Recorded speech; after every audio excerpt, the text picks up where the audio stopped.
Hello friends, so welcome back once again to yet another episode, part 4 of cracking an interview in the USA. And today we are going to talk about elevator pitch. So this is the most critical part of the interview. This is where you make it or you break it.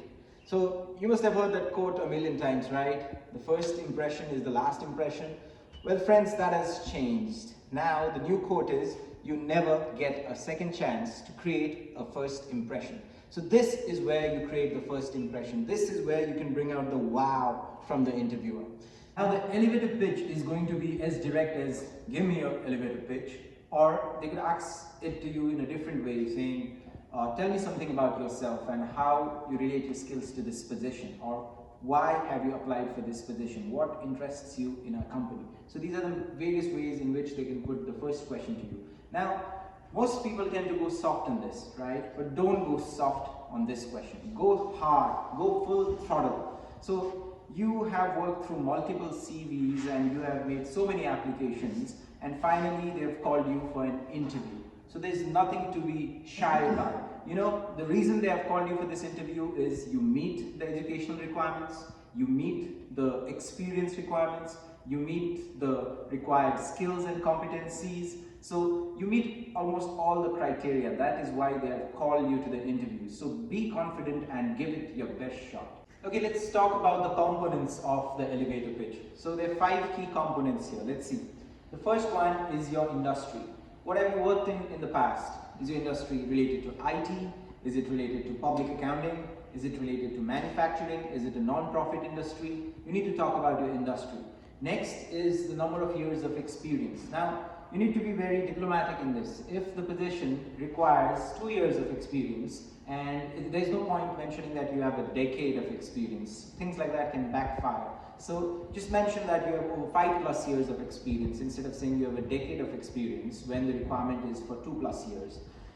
The third point that you need to bring out in your elevator pitch are key skills. Now, if you're applying for a lower level position, then focus more on your technical skills. But if you're applying for a mid to a senior level position, you need to focus more on your management skills, your leadership skills. And do not make the elevator pitch all technical. Bring your heart out. Talk about what you are as a person, your attributes like integrity and collaboration and problem solving and decision making. So bring these things out as well. Don't go all technical in the elevator pitch. Now, another most important thing, the fourth point here is talking about your key achievements and awards during your career. This is the part that most applicants miss out on. You work so hard to achieve all those exceptional performer awards and the various things, and in the interview you don't mention them at all. So don't stay silent. Always remember, in your elevator pitch you have to bring it out, and you have to bring out a wow from the interviewer. And the final thing that you need to mention in your elevator pitch are the key technologies that you've worked in.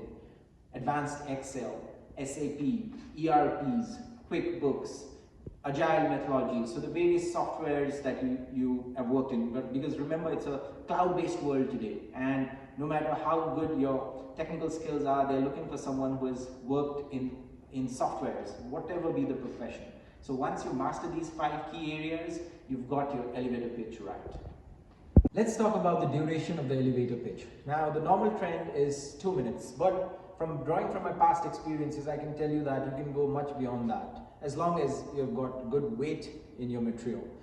Now, one of the questions that they're going to throw at you is, why are you interested in this position? And often it is combined with the elevator pitch question. So in this question, to answer this question, you have to show genuine interest in the company.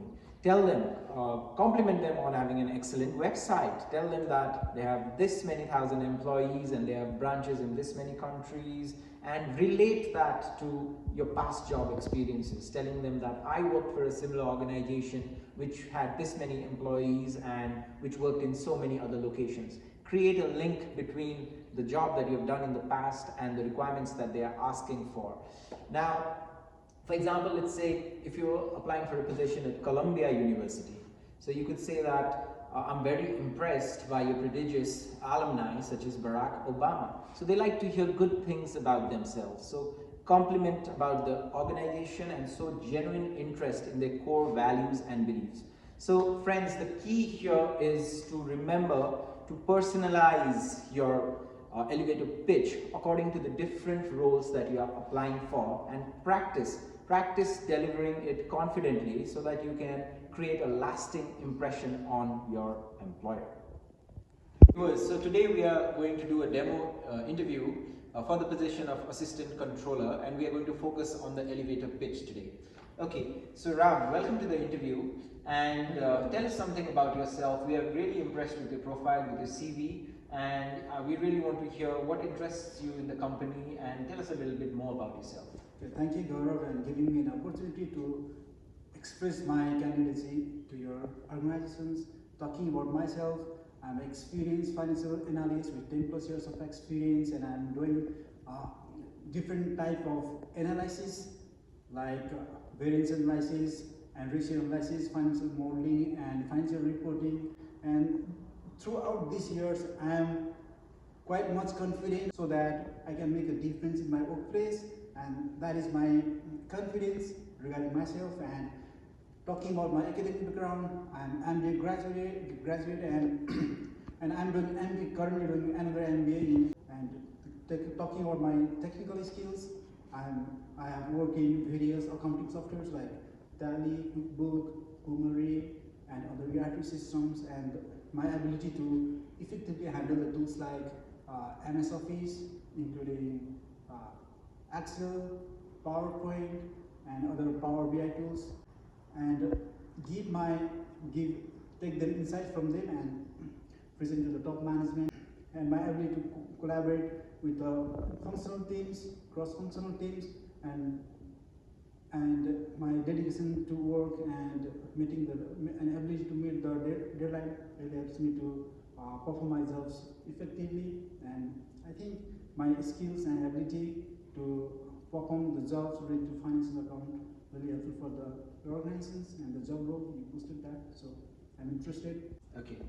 Okay, so let's analyze the elevator pitch that Ram just gave here. So let's talk about what were the good things in his profile. So we mentioned about the various things that we should have in an elevator pitch, right? We should talk about the industry. We should talk about our number of years of experience.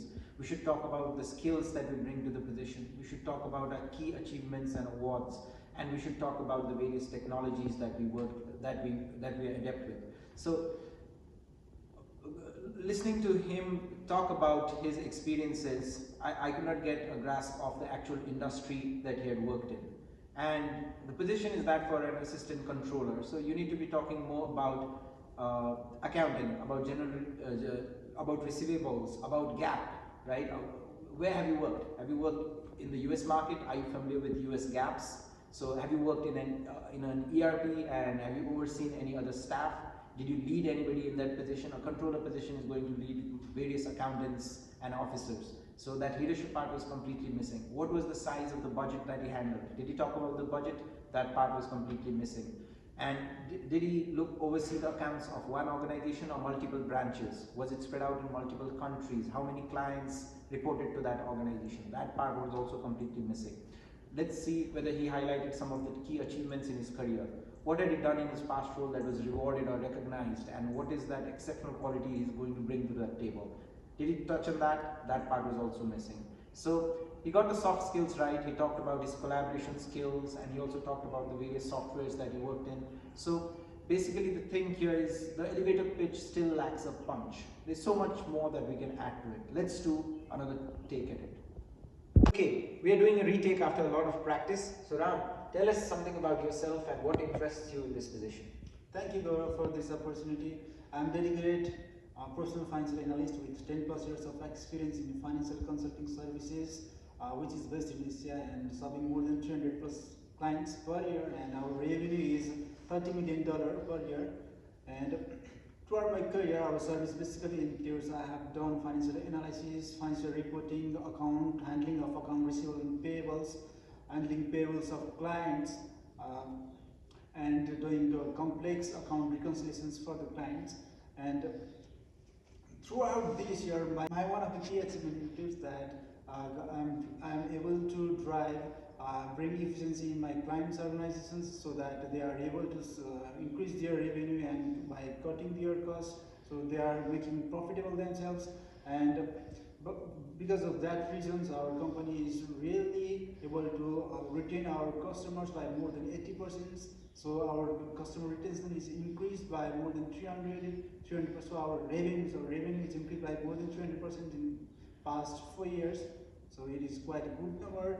And talking with me as a person, I am a critical thinker, I am an analyst, and I am a good crisis handler. I am a good leader. I have managed a team of 4 to 5 people in my previous organizations. I can use the Power BI, Tableau, and efficient. I think I believe I really fit for these positions, and I'm very excited about these positions and to collaborate with your team.